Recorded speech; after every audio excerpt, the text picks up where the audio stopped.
जय श्री गणेश। जय माता मातंगी। जय माँ काली। आज मैं आप लोगों को एक रियल स्टोरी सुना रही हूँ। ये स्टोरी नहीं है बल्कि आंखों देखी एक ऐसा अद्भुत सत्य है जिसको सबको जानना चाहिए, जिसको हर इंसान को जानना चाहिए। और माता काली की अपार महिमा इस कहानी में है। माता ने कैसे अपनी कृपा बरसाई थी हरिहरपुर नामक गांव में, ये सब मैं आपको बता रही हूँ। कहानी थोड़ी बड़ी होगी, इसलिए वीडियो तो थोड़ी सी बड़ी बनेगी, पर मैं कोशिश करूंगी कि इसको पार्ट में बनाया जाए, जिससे आप लोग अच्छे से समझ सको। तो ये बहुत जरूरी है, क्योंकि धीरे धीरे वास्तविक जो चीज थी उसको लोग भूलते जा रहे हैं, और मतलब भूलते जा रहे हैं। जैसे हमारे 10 महाविद्या को लोग भूल चुका है, उसको गुप्त रखा गया था कि किसी दुष्ट के हाथों में ना पड़ जाए। लेकिन अब तो क्या है ना कि अब तो ऐसा लुप्त हो चुका है ना कि बस बहुत ही, इस धरती पे बहुत ही कम लोग हैं जो समझते हैं, जानते हैं और जानना चाहते हैं। नहीं तो उसको एक ऐसा भय बना के रख दिया गया है कि लोग उससे डरता है। उसी तरह से हमारे गांव की काली मैया की कहानी है ये। और बस मैं पता नहीं हुआ क्या, मुझे नहीं पता है, पर लग रहा है कि मुझे ये कहानी सबको बतानी चाहिए और इसको लिखनी चाहिए। तो बस आज गुरुवार का दिन है और गुरु कृपा से मैं आज वो सब कहानी आप लोगों के सामने रख रही हूँ। और प्लीज जो भी इस कहानी को देखे, पूरी देखे, क्योंकि जब आप पूरी देखोगे ना तो हो सकता है कि आपने भी उनकी महिमा के बारे में सुना होगा, क्योंकि ये छोटी मोटी बात नहीं है। तो चलते हैं बस हम उसी गांव में और उसी कहानी को दोहराते हैं। उससे पहले उस गांव में एक बहुत ही महान नंदी स्वामी थे, उनके बारे में भी जानना बहुत जरूरी है, क्योंकि अगर हरिहरपुर गांव के माँ काली की कहानी स्टार्ट होगी तो दंडी स्वामी की भी कहानी आएगी। तो चलते हैं हम बिहार में एक छपरा जिला नामक एक राज्य है। उस राज्य में एक छोटा सा गांव है हरिहरपुर, जिस गांव की मैं हूँ। हरिहरपुर हरिहरपुर में दंडी स्वामी, हरिहरपुर के ही दंडी स्वामी थे, जो हरिहरपुर गांव को खुशियों से भर रखा था और चारों तरफ से सुरक्षा उस गांव की थी, क्योंकि दंडी स्वामी अपने आप में ही एक ऐसा दिव्य पुरुष थे जो एक बार कुछ बोल देते थे तो वो सत्य होता था। और ये कहानी मैंने अपने चाचा से सुनी थी। तो सबसे पहले, मैं एक ब्राह्मण परिवार की बेटी हूँ। मेरे दादाजी, मेरे बाबा शिव मंदिर के पुजारी थे। वो शिव मंदिर जिसको दंडी स्वामी ने बनवाया था। दंडी स्वामी एक महान, बहुत ही महान साधु थे। साधु ऋषि मुनियों के साथ उन्होंने कड़ी तपस्या करी थी और जगह जगह पर जाके हर तीर्थ, हर स्थान घूमे थे। और लास्ट में होता है ना कि जैसे साईं बाबा लास्ट में कहाँ गए, द्वारका माई में साईं बाबा आके अपना स्थान लिए थे ना। तो वैसे ही जब देव पुरुष जन्मते हैं ना धरती पर, तो जगह जगह हर जगह घूमते हैं, फिरते हैं, पर लास्ट में एक गांव चुनते हैं जहां वो शरण लेते हैं। वो दिव्य गांव होता है। उसी तरह से हमारा जो हरिहरपुर था वो बहुत दिव्य गांव था। और दंडी स्वामी ने वहीं, किसी को ये नहीं पता है कि दंडी स्वामी कहाँ जन्म लिए थे, किसी को नहीं पता है, या फिर मुझे नहीं पता है, क्योंकि कभी चाचा से इस बारे में मैंने कभी पूछा ही नहीं था। और ये बहुत पुरानी बात है। आज के डेट में तो मेरे माँ, बाबूजी, चाचा कोई भी नहीं है, पर पता नहीं कैसे ये कहानी टच कर गया। और ये समझ लीजिए कि मानो कि ईश्वर बोल रहा है कि इस कहानी को बताने के लिए।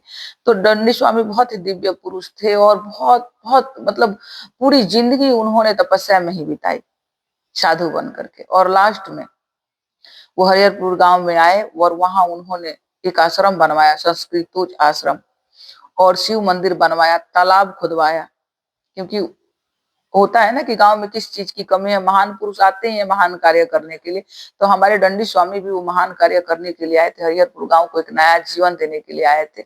उस गांव में रहे और एक दिव्य शिव मंदिर बनवाया और मैं उस मंदिर शिव मंदिर का पोस्ट भी शायद डाल चुकी हूँ यूट्यूब पे। और वो उसी शिव मंदिर के पास ही बहुत बड़ा सा तालाब बनवाया और उसके बगल में उन्होंने संस्कृत स्कूल बनवाया। लेकिन उससे पहले वो संस्कृत स्कूल दंडी स्वामी का आश्रम हुआ करता था, बहुत बड़ा आश्रम। और उस आश्रम में दूर दूर से लोग दंडी स्वामी के सेवा करने और पढ़ने के लिए आते थे, जितने भी बच्चे थे। उसी में मेरे बाबा भी वहां मंदिर के पुजारी थे और दंडी जी के सेवा में मेरे बाबा लगे रहते थे। और मेरे बाबा के 5 बच्चे थे, जिसमें 3 तो लड़के थे, मेरे बड़े पापा और मेरे बाबूजी और मेरे चाचा। ये तीनों को भी बाबा ने दंडी स्वामी को ही समर्पित कर दिया था कि उन्हीं के सेवा में रह के। तो चाचा, बाबूजी और बड़े पापा, ये तीनों ने ही, और जितने भी घर के मेरे दूसरे जो बाबा थे, मेरे बाबा के जो भाई हुए थे, उनके भी सभी बच्चे, जितने भी बच्चे थे, सब दंडी स्वामी। क्योंकि उस टाइम में गरीबी थी, एक घर में 5-7 बच्चे होते थे और सबका पेट पालना बहुत मुश्किल होता था। तो सब लोग दंडी स्वामी को देख के आते थे, अपने बच्चों को वहां छोड़ के आते थे। समझ लीजिए बेसिकली वो एक गुरुकुल था। उस गुरुकुल में सब लोग छोड़ के आता था। गुरुकुल में बच्चा चला गया तो खाने पीने सबकी जिम्मेदारी तो गुरु जी की होती थी। तो वहीं वो लोग दंडी स्वामी की सेवा करते थे, उनके गाय को खिलाते थे और वहीं जो भी मिलता था वो लोग खाते थे। चाचा बताते थे कि दंडी स्वामी की जो गाय थी ना, वो एक तरह के कामधेनु गाय थी, क्योंकि वो बहुत दूध देती थी और सभी जितने भी बच्चे थे सबका पेट उससे भर जाता था। रात रात भर ये लोग दंडी स्वामी की सेवा करते थे, देह दबाते थे, उनके कपड़े धोते थे, सब करते थे। और रात रात भर दंडी स्वामी अपनी तपस्या की कहानी इन लोगों को सुनाया करते थे। ऐसे थे हमारे दंडी स्वामी। और ये कोई कहानी नहीं है, बल्कि ये हकीकत है। उसी स्कूल में मैं भी पढ़ी हूँ, उसी संस्कृत स्कूल में मैं पढ़ी हूँ। क्योंकि आज उस स्कूल को संस्कृत, वो आश्रम था, अब उस आश्रम को संस्कृत स्कूल बना दिया गया था हमारे टाइम में। संस्कृतोच्च उस स्कूल का नाम आज भी है, आप लोग देखिएगा गूगल करके, संस्कृत श्री कृष्ण स्वामी संस्कृतोच्च विद्यालय हरिहरपुर। आज भी है। आज वहां लड़कियां पढ़ती, आज ही नहीं बल्कि मेरे टाइम में भी वहां हम लड़कियां ही पढ़ती थी। क्योंकि लड़के लोग फिर दूर दूर के जब स्कूल बन गए थे तो दूर दूर जाके पढ़ने लगे थे। और वो तो बहुत पुराना था ना, जब उस गांव में, उस राज्य में कहीं स्कूल नहीं था, तो हमारे दंडी स्वामी का आश्रम था और वहां लड़के आते थे, ब्राह्मण या भूमिहार के बच्चे वहां आके पढ़ते थे संस्कृत का, विद्या ग्रहण करते थे वहां, और उनको हर शिक्षा वहां दी जाती थी। तो ये तो हुई हमारे दंडी जी की कहानी। दंडी जी की जब गाय का निधन हुआ था तो चाचा बताते हैं कि उनको लेके वो गंगा घाट पे गए थे। हमारे यहाँ गंगा जी है, गंगा घाट पे गए थे और गंगा मैया का एक बेग आया और उस गौ माता को अपने आगोश में ले लिए। सोचिए ये कितनी, मतलब वो थी ना गाय, धेनु गाय।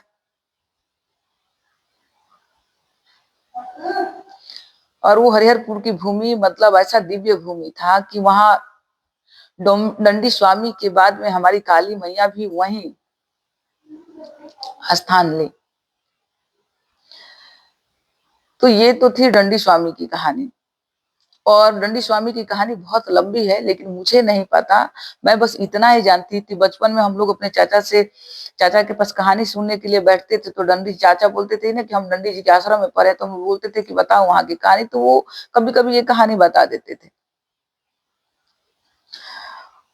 और बस ये कहानी कभी कभी बता देते थे, और वो सुन के हम लोग बड़े खुश हो जाते थे कि हमारे दंडी स्वामी कितने अच्छे हैं। उस कहानी में से भी चाचा ने एक कहानी बताया था कि कभी दंडी स्वामी ने सुनाया था ये कहानी उन लोगों को, चाचा बाबूजी को, कि कभी किसी गांव में दंडी स्वामी गए थे और वहां उन्होंने तालाब पे नहाया, और नहा करके भोग का टाइम हो गया था। तो उन्होंने किसी खेत से चने का एक पेड़ उखाड़ा, उस पेड़ के पास 5 पैसा रख दिया था उन्होंने, लेकिन उन्होंने एक झाड़ उखाड़ लिया भोग, भगवान को भोग लगाने के लिए। तो वो झाड़ उखाड़ के भोग लगा ही रहे थे, तब तक उस खेत वाले ने आके बहुत बुरा भला दंडी जी को बोला, क्योंकि वो सिद्ध पुरुष थे, उनके साथ दिव्य शक्तियां चलती थी। और दंडी जी ने बोला कि आप, तुम में से कोई नहीं था वहां, इसलिए मुझे भगवान को भोग लगाना था, तो मैंने एक झाड़ उखाड़ा है। पर उसने बहुत सुनाया, तो दंडी जी ने कुछ नहीं बोला, चुपचाप अपना भोग लगाया। क्योंकि भाई भगवान से वो कनेक्ट थे, भोग लगाया और भोग लगा के उसी आश्रम में विश्राम करने लगे। तब तक थोड़ी देर में ही रोवन पीटन, गांव में रोवन पीटन की आवाज आने लगी। कैसे? क्योंकि वो उस किसान के बेटे ने खून बो करके वहीं, इसने बोला था वहीं उसकी मृत्यु ही होने वाली थी, तब तक सब लोग पकड़ के ले गए डंडी स्वामी को, और डंडी जी ने कहा कि इसको कुछ नहीं, माफी उपी मांगा, तो वो बच्चा बच गया। तो मतलब ये कहानी है हमारे डंडी स्वामी की, और वो हरिहरपुर गांव डंडी स्वामी का ही बनाया हुआ है, आज भी उन्हीं के नाम से जाना जाता है, उनका स्कूल सब कुछ वहीं है, और उसी गांव में हमारी काली माता का एक भव्य मंदिर है। वो मंदिर कैसे बना, और हम जिसे काली माता कहते हैं उनके ऊपर काली माता कैसे आई, उनको काली माता ने कैसे चुना, ये कहानी जानते हैं अभी। लेकिन इससे पहले ये जानते हैं कि जो काली माता थी उस हरिहरपुर गांव की एक बहू थी, और उनके जो पति देव थे वो पति भी डंडी स्वामी के एक सेवक थे, जो डंडी स्वामी के आश्रम में पढ़े थे, और वहीं काली मैया की शादी होकर काली मैया ब्याह करके वहीं आई।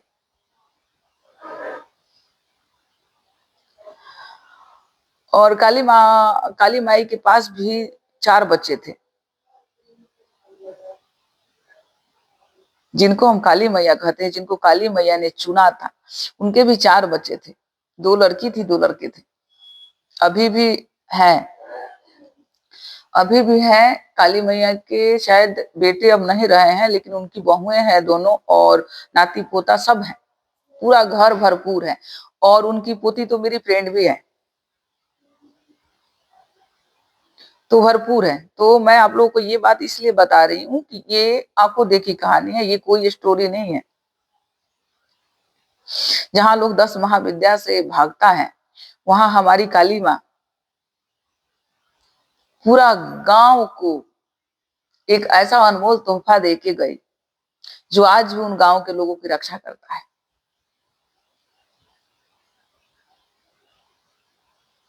आज भी उन गांव वालों की रक्षा करता है, और बस सब कुछ माता की ही कृपा से है। लेकिन जब से काली माता चली गई, तब से वहां कोई दिव्य पुरुष जन्मा ही नहीं, क्योंकि उनकी भी स्टोरी को लोग भूलने लगा है। और सब वो जितनी जो हमारी डंडी स्वामी की और जितनी भी धरोहर उहर थी, वो सिर्फ नाम के लिए रह गया है। अब तो लोग मतलब अब तो उस गांव को गुंडा राज बना दिया गया है, क्योंकि कोई भी ऐसी दिव्य शक्ति है नहीं। मंदिर है माता का, मंदिर तो अभी अभी थोड़ा टाइम पहले ही फिर से नया मंदिर बना है, मंदिर है, लेकिन माता को समझने वाला, माता को पहचानने वाला अब कोई रहा ही नहीं। जब उस गांव में काली मैया जब थी, हम लोग बच्चे थे, बहुत बच्चे थे। देखिए काली मैया की स्टोरी बस ऐसा है ना कि आप समझ लो कि साईं बाबा की स्टोरी। वो साईं बाबा भी तो द्वारका माई में एक वरदान बन के आए थे, तो हमारे गांव में काली मैया एक वरदान बन के आई थी। वो जो बहू थी, वो काली मैया की अत्यंत भक्त थी। बहुत पहले तो वो भोले बाबा की, शिव जी की पूजा करती थी, और कहते हैं ना कि जब शिव जी की पूजा पूर्ण होती है ना, तो वो माता के पास लेके जाते हैं। मेरी भी शिव जी की पूजा पूर्ण हुई, तो बाबा ने मुझे माता मातंगी से मिला है। उसी तरह से जब काली मैया की शिव पूजा पूर्ण हुई थी, चरण सीमा पर पहुंची थी, तो शिव जी ने माता को काली मैया से मिलाया। कैसे कि काली मैया के पति कलकत्ते में नौकरी करते थे, सरकारी नौकरी था, और काली मैया उन्हीं के साथ रहती थी। और काली मैया अत्यंत वो जो बहू थी, वो काली मैया की अत्यंत भक्त थी, अत्यंत भक्त थी। मतलब दिल से काली मैया की पूजा करती थी। बाबा ने उनसे मिलवाया, तब से वो काली काली काली, जय माँ काली, जय माँ काली, जय माँ काली करती थी। और पता ही नहीं चला कब माता काली ने उनको चुना, और उनके ऊपर माता काली की सवारी आने लगी। और ये सवारी जब आने लगी ना, तो सब कुछ अद्भुत होने लगा। जो भी लोग नहीं जानता था वो भी माता बताती थी, जो दुर्घटना होने वाला था वो भी माता बताती थी, वो होने लगा। तो पहले तो लोगों को लगा कि इनको क्या हो रहा है। उसके बाद वही जो कहानी हर घर में स्टार्ट होता है ना, कि माता की भक्ति में इतनी अड़चन है, इतनी उलझन है, इतनी चीजें पैदा होने लगी कि जैसे लग रहा था कि मतलब कभी इनकी भक्ति पूरी ही नहीं होगी। बेसिकली ये था कि सवारी आने से पहले माता को हजारों परीक्षा देनी पड़ी थी, और उस परीक्षा में से ये परीक्षा एक ये भी था कि उनके पति का निधन हो गया। बच्चे छोटे छोटे थे, उनके पति का निधन हो गया। अब आप लोग ये कहोगे ना कि जिनके ऊपर भगवान शिव की कृपा, जिनके ऊपर माता काली की कृपा, उनके पति का निधन कैसे हो गया?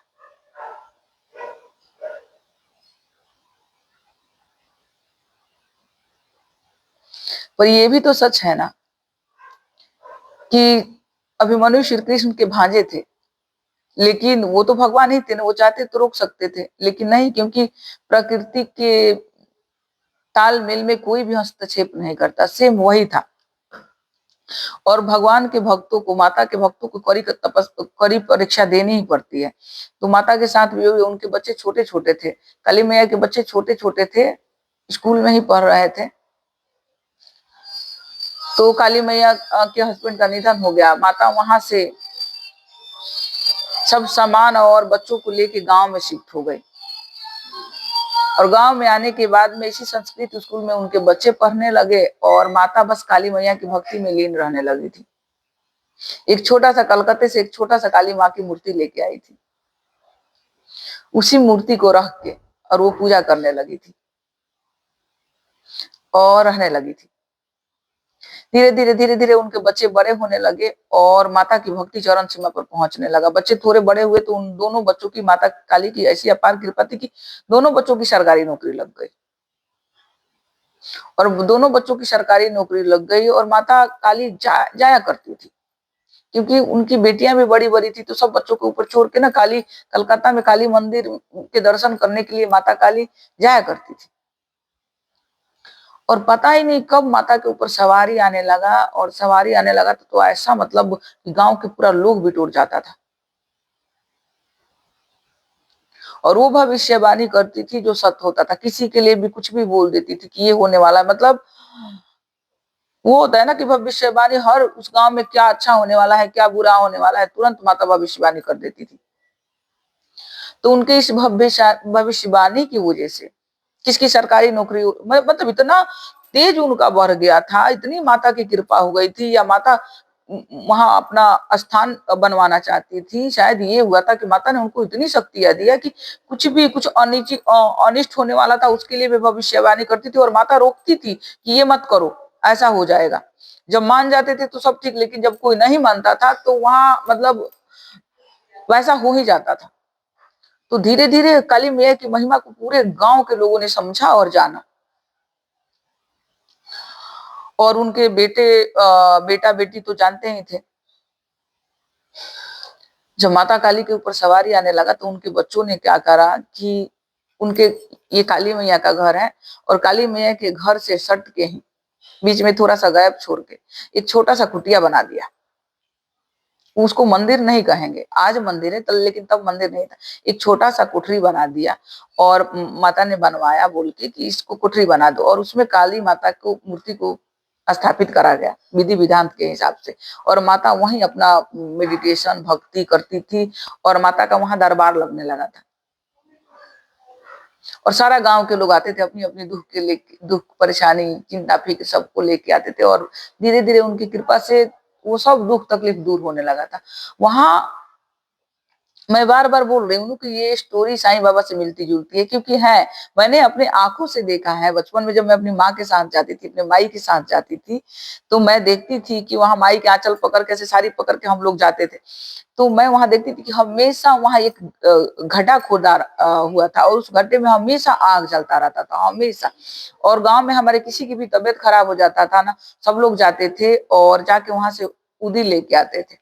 जैसे साईं बाबा की उदी होती है ना, वैसे उदी लेके आते थे और वो लगा देते थे और सिरहाने रख लेते थे, उसी से सारी बीमारी दूर हो जाता था। ये था, वो आज भी है। और कभी भी काली माँ ने कभी भी किसी से अपना पैर नहीं छुलवाया, कभी भी नहीं। कितनी भी भीड़ हो, कितने भी लोग जाए उनके पैर छूने के लिए, और मतलब पूरा गांव ही, बूढ़ से जवान तक सभी लोग इतना सम्मान करता था, इतना मानता था, क्योंकि वो उनको, हम आज भी, मैं उनको काली माता बोल रही हूँ ना, क्योंकि हम उनको काली माता ही, पूरा गांव ही उनको काली माता बोलने लगा था, इतनी काली माता की भक्ति थी। और कभी माता ने अपना पैर नहीं छुलवाया। वो जब भी हम प्रणाम करने के लिए जाते थे तो बोलती थी कि धरती मैया को प्रणाम करो। ये थी उनकी खासियत, कभी भी नहीं पैर छुलवाया। हमेशा बोलती थी कि धरती मैया, दूर से ही सब लोग ऐसे माथा टेकता था। माता इतनी छोटी सी खटोले पे बैठे रहती थी, क्योंकि जब मैं बच्ची थी और मैंने माता को इतना बूढ़ा देखा था ना, बहुत बूढ़ा देखी, बहुत बूढ़ी हो गई थी। मेरे शादी से पहले काली मैया का निधन भी हो चुका था। और मैं तब जैसे जब मैं 10 से 12 साल की थी, तब माता काली माता का निधन हुआ था। हाँ, हम लोग 10-12 साल के थे। उनकी पोती भी थी जो मेरे साथ पढ़ती थी, तो हम लोग 10-12 साल के ही थे, और हम सभी बच्चों ने उसी डांडी स्वामी के संस्कृत स्कूल में पढ़ते थे।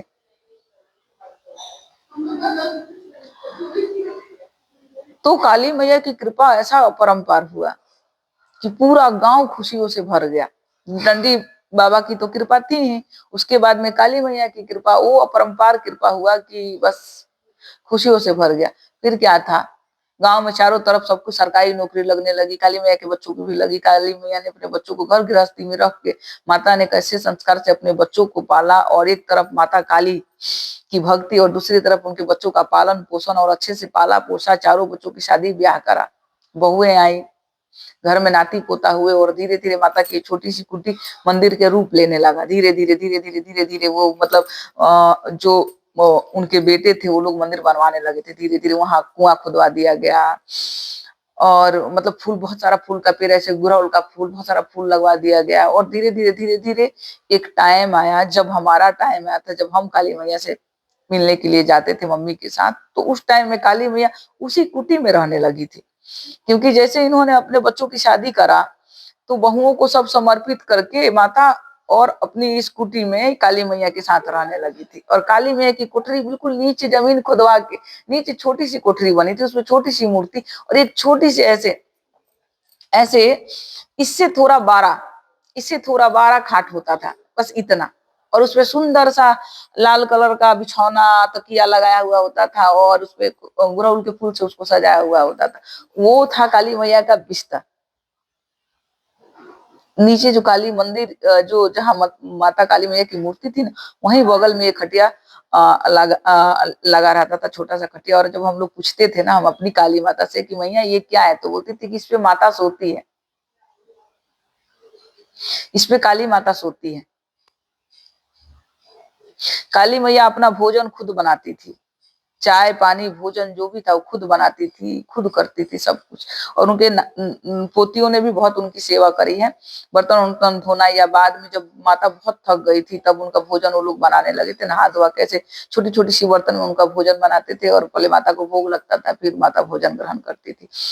और धीरे धीरे धीरे धीरे टाइम ऐसा आया कि उस गाँव में सब लोग आने लगे थे। माता को तो सब लोग जान ही चुका था, लेकिन अब वहां पूजा, प्रॉपर पूजा स्टार्ट हो गया था। हम लोग मैं जब उस मंदिर में जाती थी, जब वहां पूजा होता था, मैं 10-12 साल की थी, तब तक वहां बहुत धूमधाम से पूजा होने लगा था।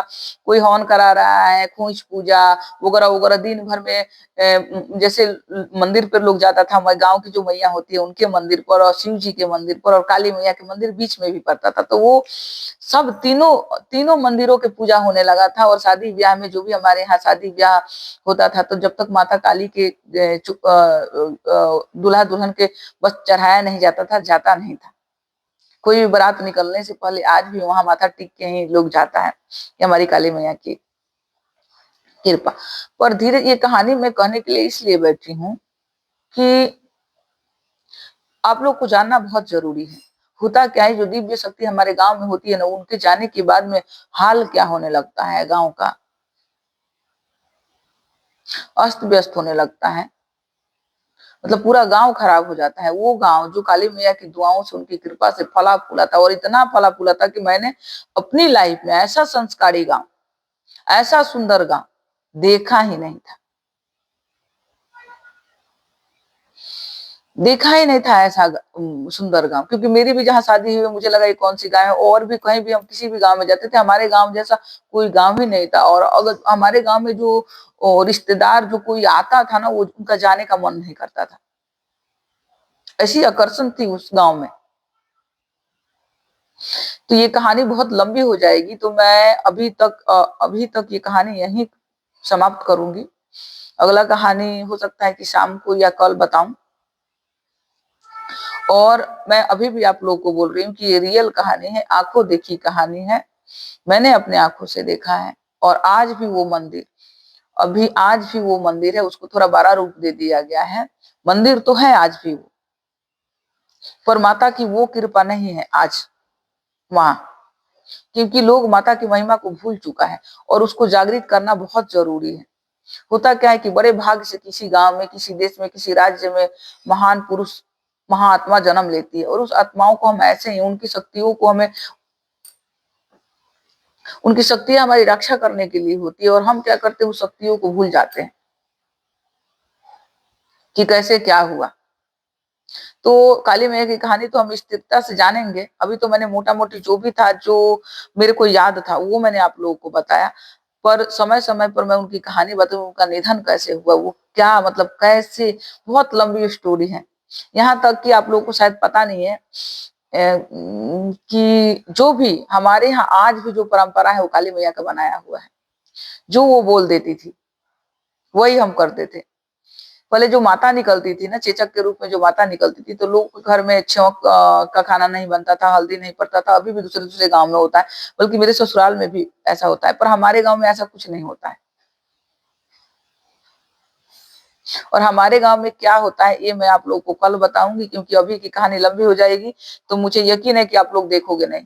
इसलिए आप लोग इसको देखो और समझो, और इस कहानी, जो भी इस कहानी को सुनेगा, क्योंकि ये कहानी मैं ऐसी ही, मैं भी बचपन से लेके अभी तक, और जहां मैं रही, मैंने खुद काली मैया को देखा है, काली मैया के पास रही हूँ, बैठी हूँ, और उसके बावजूद भी मैं उनकी महिमा के बारे में कहीं बखान नहीं किया। इसकी महिमा, माता काली की महिमा कहीं आपको किताब में नहीं मिलेगा, कहीं कहीं नहीं मिलेगा। तो क्यों? क्योंकि माता काली ने इसको मेरे लिए बचा रखा था, मेरे लिए चुन रखा था कि मैं इस कहानी को सुनाऊं। और वो चाहती है कि मैं अब इस कहानी को सुनाऊं, तो मैं आप लोग के समक्ष इस कहानी को रख रही हूँ। और मैं यकीन से कह रही हूँ कि हमारा विश्वास है कि इस कहानी सुन के आप मन ही मन काली माँ के आह्वान करके, आप कुछ मन्नत मांग के, ऐसे हाथ में 11 रुपया, 21 रुपया जो भी है, हाथ में ऐसे रख के और मन्नत मांग के बांध के रख देना, अपनी मन्नत बोल के बांध के रख देना। यकीन मानो बहुत जल्दी, मतलब 3 महीना के अंदर आपकी जो भी मनोकामना, शुभकामनाएं होगी, वो जरूर पूर्ण होगी। और फिर उस पैसे को, जब आपकी कामनाएं पूर्ण हो जाए, तो फिर उस पैसे को निकालना, उसमें और पैसे डालना, और छोटी छोटी कन्याओं को कुछ गिफ्ट कर देना। और ये कहानी उन्हीं को मिलेगा, ये कहानी वही देख पाएंगे जिनको काली माता बहुत बहुत प्यार करती है, बहुत प्यार करती है। और सबको पता है ना, आप में से सबको पता है ना कि काली मैया कलयुग की जागृत देवी है, जागृत देवी है। और माता अगर अपनी